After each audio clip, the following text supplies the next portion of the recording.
Parce que vous, les Kabyles, vous ne pouvez pas passer votre temps à insulter les chrétiens, à nous traiter d'aliénés, à attaquer l'église et accuser l'église d'être la base des malheurs de tous les mots de l'Afrique et des serviteurs de Dieu, d'escrocs, des malhonnêtes, de tous les noms.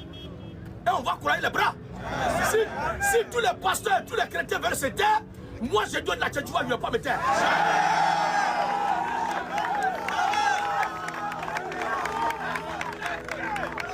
Alléluia. Et vous voyez partout sur les réseaux sociaux. Il suffit que ces comiques là aient de l'air c'est là pour attaquer les chrétiens, parler mal de pasteurs, les insulter.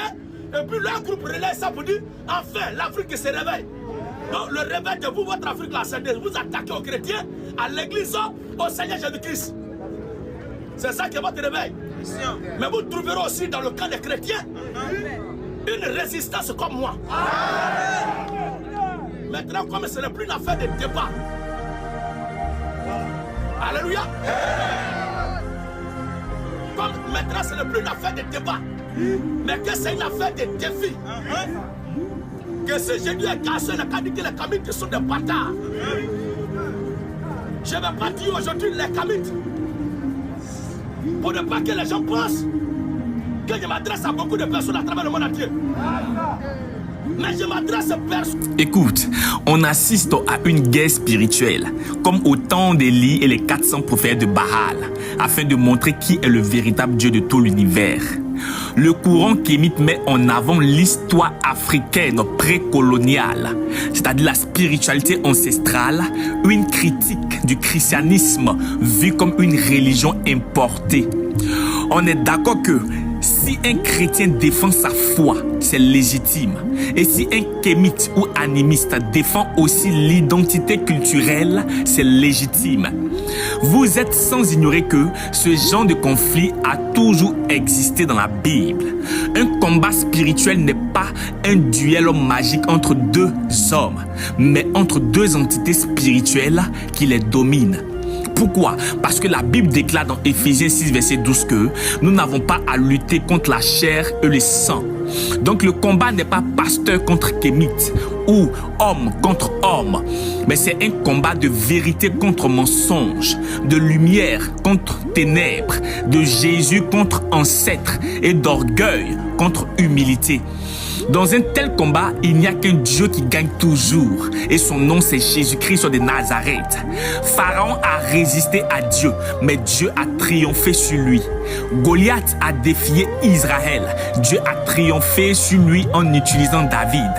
Alors la vraie question n'est pas qui va gagner, mais la vraie question est qui est aligné avec la vérité, qui marche dans l'humilité, qui agit sans orgueil. Parce que spirituellement, l'orgueil précède la chute, mais l'humilité précède la gloire. Dans les combats spirituels, il y a 3 scénarios. Si les deux sont dans l'orgueil, les deux peuvent chuter. Si l'un est dans la vérité et l'humilité, celui-là sera soutenu par Dieu. Et si l'un d'eux est dans le faux, son humiliation sera plus grande que la première. Sachez que le royaume de Dieu n'est pas une compétition humaine ou dans les discours, mais dans une démonstration de force et de puissance. Le but n'est pas de gagner un clash, mais le but est de gagner des âmes à travers ce clash. Donc, dans un vrai combat spirituel, ce n'est pas le plus bruyant qui gagne. Ce n'est pas le plus suivi qui gagne. Ce n'est pas le plus agressif qui gagne. C'est celui qui reste aligné avec Dieu. Les pasteurs qui font tomber les gens dans les églises là, c'est le moment de faire valoir votre puissance sur les kémites. L'ordre et la justice doivent être rétablis au nom de Jésus. Aussi vrai que nous avons reçu le pouvoir de marcher sur les serpents et sur les scorpions, ainsi nous avons reçu le pouvoir de dominer sur le monde des ténèbres. Que tous les chrétiens se lèvent et envoient les soutiens de prière envers Gédéon, afin que les hommes ignorants et incrédules sachent qu'on ne touche pas au véritable point de Dieu. Ils ont été vaincus à cause du sang de l'agneau et au nom de Jésus.